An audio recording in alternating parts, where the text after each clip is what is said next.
सैकड़ों साल पुरानी पांडुलिपियों में कैद ज्ञान आम लोगों तक पहुंचाने के लिए द एशियाटिक सोसाइटी ने पहल की है। कोलकाता स्थित 243 साल पुरानी विद्वानों की ये संस्था पांडुलिपियों को एआई के जरिए पढ़कर आधुनिक भाषा में उसका अनुवाद करेगी। इसके लिए एआई टूल विकसित किए जा रहे हैं। इनके नाम विध्वनिका और अनुकृति रखे गए हैं। इन्हें आईआईटी खड़गपुर और CDAC centre for development of advance computing विकसित कर रही हैं। संस्था के पास अलग अलग लिपियों में 50,000 से ज़्यादा पांडुलिपियाँ हैं। गौरतलब है कि 20 से ज़्यादा भाषाओं और लिपियों में मौजूद इन पांडुलिपियों में से कुछ का ही अध्ययन, शोध और पब्लिकेशन हो पाया है। हजारों पांडुलिपियाँ पढ़ी ही नहीं जा सकी हैं। अब ये पांडुलिपियाँ सहजता से पढ़कर संरक्षित की जाएंगी। इनका डिजिटलाइजेशन किया जाएगा और इनकी हुबहू प्रतिकृति भी बनाई जाएगी। इस महत्वाकांक्षी प्रोजेक्ट की अगुवाई कर रहे लेफ्टिनेंट कर्नल अनंत सिन्हा के मुताबिक अब तक अलग अलग लिपियों, भाषाओं और विषयों की वजह से पांडुलिपियों को समझना बेहद कठिन था, लेकिन विध्वनिका के जरिए कोई भी व्यक्ति पांडुलिपि पढ़ सकेगा।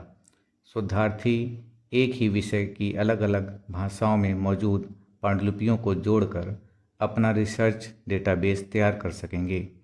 सिन्हा बताते हैं कि विरासत को बचाने की तकनीक अनुकृति पांडुलिपियों के संरक्षण और परीक्षण का एआई मॉड्यूल है। सिन्हा बताते हैं कि विध्वनिका एआई आधारित स्मार्ट सिस्टम है जिसे प्राचीन भारतीय लिपियों को समझने के लिए विकसित किया जा रहा है। अभी नेवारी लिपि पर काम जारी है।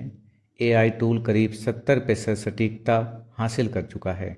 अगला लक्ष्य इसे ट्रांसक्रिप्शन, ट्रांसलेशन और ट्रांसमिशन तक ले जाना है।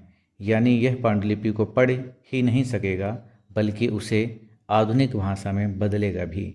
इसे पूरी तरह तैयार होने में 6 महीने से ज़्यादा का समय लगेगा। सीडैक के वैज्ञानिक नीलंद्री साहा और कौशिक माइती बताते हैं, पांडुलिपियों का वर्ड सेगमेंट बड़ी चुनौती है।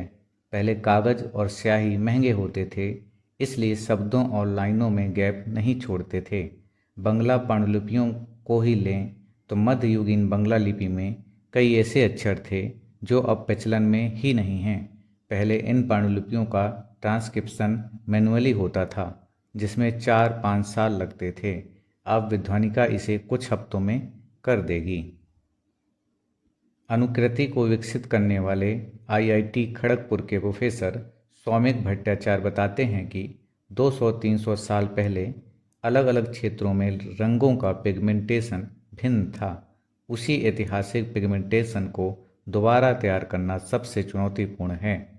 जहां अब तक डिजिटल संरक्षण पर काम हो रहा था, वहीं अनुकृति में डिजिटल तकनीक के साथ भौतिक पुनर्निर्माण को भी जोड़ा गया है। यही वजह है कि इसे देश का पहला ऐसा अभिनव प्रोजेक्ट माना जा रहा है। इसी तरह की अन्य जानकारियों के लिए सब्सक्राइब करें हमारा चैनल और ज़्यादा से ज़्यादा अपने दोस्तों में शेयर करें। धन्यवाद।